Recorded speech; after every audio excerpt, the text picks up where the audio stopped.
Hello అందరికీ welcome back to our channel Varunika Niharika.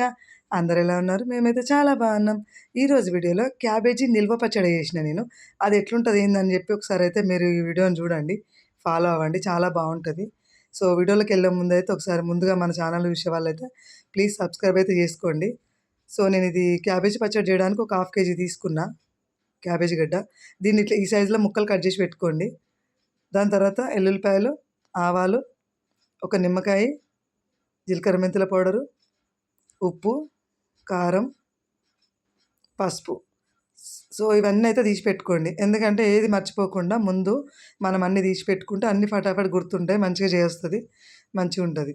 So next process ఏంటంటే మిక్సీలో ఆవపొడి పెట్టుకుందాం. ముందుగల ఆవపొడి అయితే పట్టుకొని రెడీగా పెట్టుకోవాలి, ఇలా గ్రైండ్ చేసుకొని మెత్తగా. దాని తర్వాత అదే మిక్సీలో కొన్ని ఎల్లిపాయలు ఉంటాయి కదా, ఎల్లిపాయలు కూడా మిక్సీ జార్లో వేసుకొని కొంచెం మిక్సీ పట్టుకోండి. దాని తర్వాత ఇది క్యాబేజ్లో కొంచెం వాటర్ కంటెంట్ ఉంటుంది కదా లోపల, ఆ వాటర్ అనేది కొంచెం పొయ్యేలాగా కొంచెం ఆరబెట్టుకోవాలి. పొడి బట్టలా మంచిగా ఒక 1 అవర్ అయితే ఇట్లా ఆరబెట్టుకుందాం మంచిగా. దాని తర్వాత ఇట్లా పొడి పొడిగా అయింది, వాటర్ అనేది లేదు మంచిగా. ఇగో ఈ సైజులో కట్ చేసి పెట్టుకోవాలి ముక్కలు, మంచిగా ఉంటుంది పచ్చడి, చాలా బాగుంటుంది. సో నెక్స్ట్ ప్రాసెస్ ఏందో చూద్దాము. ఇప్పుడైతే ఒక గిన్నెలో వేసుకుందాం, ఇదంతా వెడల్పు గిన్నెల కలుపుకోవడానికి ఈజీగా ఉండేటట్టు ఒక వెడల్పు బేషన్లా, చిన్న బేషన్ లాంటి దాంట్లో వేసుకుందాం.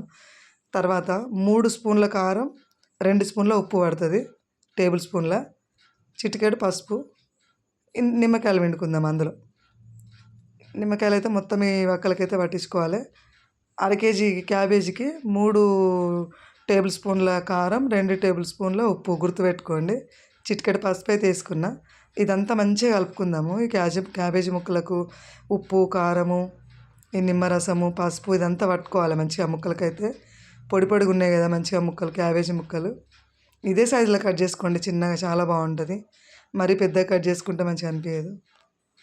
ఇగో ఇట్లనైతే మొత్తం అయితే ఇప్పుడు కలిపి పక్కన పెట్టుకుందాం. సో ఇప్పుడు నెక్స్ట్ ప్రాసెస్ ఏందో చూద్దాం పదండి. సో ఇప్పుడైతే ఒక గిన్నె పెట్టుకొని మంచిగా నూనె పోసుకొని వేడి చేసుకున్నా. ఈ పోపు దినుసులు అనేది అయితే వేసుకున్నాము, ఆవాలు, జీలకర్ర, ఎండుమిర్చి గింజలు. సో ఇదైతే ఇట్లా కలర్ మారాలి. మారిన తర్వాత ఆఫ్ చేసుకున్న స్టవ్. ఇదంతా మీడియం ఫ్లేమ్లో కాదు, లో ఫ్లేమ్లో, లో టు మీడియం ఫ్లేమ్లోనే మనము ఆయిల్ వేడి చేసుకోవాలి పచ్చడికి ఎప్పుడైనా.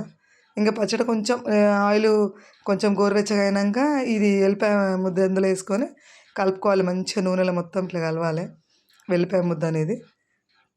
స్మెల్ అయితే చాలా బాగా వస్తుంది ఇది వేయగానే. ఇది మొత్తం కలిసిపోయిన తర్వాత ఇట్లా మంచిగా కలుపుకోవాలి. కొంచెం గోరువెచ్చగా అయిపోయింది, నూనె కూడా చల్లారింది.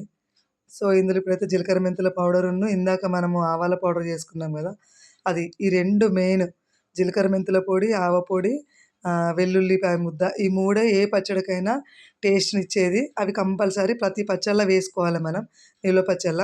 అదంతా చల్లారింది. దాని తర్వాత ఇప్పుడైతే ఈ క్యాబేజీ ముక్కలన్నీ ఇందులో వేసుకుందాం. ఇంతేనండి, సింపుల్. బాగుంది కదా, చాలా బాగుంది కదా. మీరు కూడా ఒక్కసారి ట్రై చేయండి. ఎప్పుడు మామిడికాయలు, నిమ్మకాయలు, ఉసిరికాయలు అట్లా కాకుండా ఇది కూడా ట్రై చేయండి, చాలా బాగుంటుంది. సో వీడియో మీకు నచ్చిందా అండి? ఈ వీడియో కనుక మీకు నచ్చినట్టయితే ప్లీజ్ లైక్ చేయండి, షేర్ చేయండి. మరిన్ని మంచి మంచి వీడియోస్ కోసం అయితే మా ఛానల్ని సబ్స్క్రైబ్ చేసుకోండి. So thanks for watching.